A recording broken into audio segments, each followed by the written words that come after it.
It wasn't a weapon that stopped your fleet. It was a memorial for my daughter. The Galactic Council chamber had not fallen silent in 300 years. Not during the KRYL uprising. Not during the Vashtar trade collapse. Not even when the Skarn ambassador declared war on the entire Outer Rim. But it was silent now, because a human named Elias Ward had just walked to the center of the chamber, reached into his jacket, and placed a single photograph on the ancient stone podium. 3 days earlier, the council had summoned every ambassador of the Sol system to answer for what they called the Vandor incident. A Vandor scout ship, one of the most heavily armored vessels in the known galaxy, had been destroyed near the edge of human territory. No fleet had been seen. No weapons fire had been recorded. No distress signal reached any allied station in time. The Vandor Empire wanted answers. And they wanted them from humanity. Explain, demanded High Counselor Threxa, her 4 eyes narrowing at the lone human diplomat standing before 600 delegates from 42 species. Explain how an armored cruiser, protected by shielding that has never once been breached in recorded history, was reduced to debris in less than 9 seconds. Elias didn't flinch. I wasn't there, he said calmly. But I know who was. A murmur rippled through the chamber. The Zenti delegation exchanged glances. The Caro representative's tail twitched, a universal sign of unease among his species. Then produce them, Threxa said. Produce your witness or produce your weapon. The Council does not accept riddles from a species barely 300 years into space travel. Elias reached into his jacket.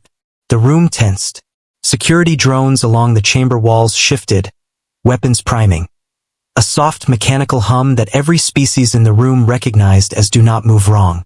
But Elias only pulled out a single photograph. Old, physical, printed on paper, not projected in light like everything else in the room. He placed it on the podium. This is my daughter, he said. Mara. She was 7 when this was taken.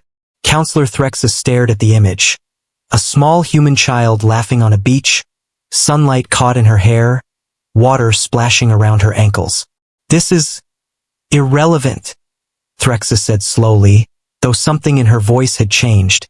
It's not, Elias said, because 3 days ago that Vandor scout ship crossed into the Kestrel Belt. And the Kestrel Belt isn't empty space to us. It's where we buried her. Silence. She died there 11 years ago, Elias continued. A mining accident. Human error, human grief, human weight.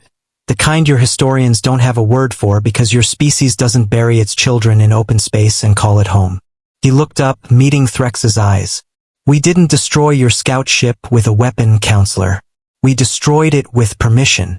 Every ship near that region carries a standing directive, logged, legal, and older than most of the delegates in this room. No vessel enters the Kestrel Belt without clearance. Not because we're hiding something there, but because that's where we leave our dead. And humanity does not ask twice. He let that land before continuing. Your scout ship refused 3 hailing warnings. It refused a 4th. And when it crossed the final marker, the automated planetary defense system did exactly what it was built to do. Not because we're aggressive, because we're grieving, and grief, for humans, comes with teeth. Counselor Threx's 4 eyes moved from the photograph to Elias, then back again. You're telling this council, she said carefully, that an entire cruiser was destroyed by a cemetery's security system? I'm telling this council, Elias said, that you asked for proof of a weapon. I gave you proof of a promise. We protect our dead the same way we protect our living. Completely, without exception, without apology. For the first time in 300 years, the Galactic Council chamber did not know what to say. Finally, an old Caro elder, one of the few delegates old enough to remember humanity's first contact, spoke, his voice low. Counselor Threxa, I recommend we withdraw the formal inquiry. On what grounds?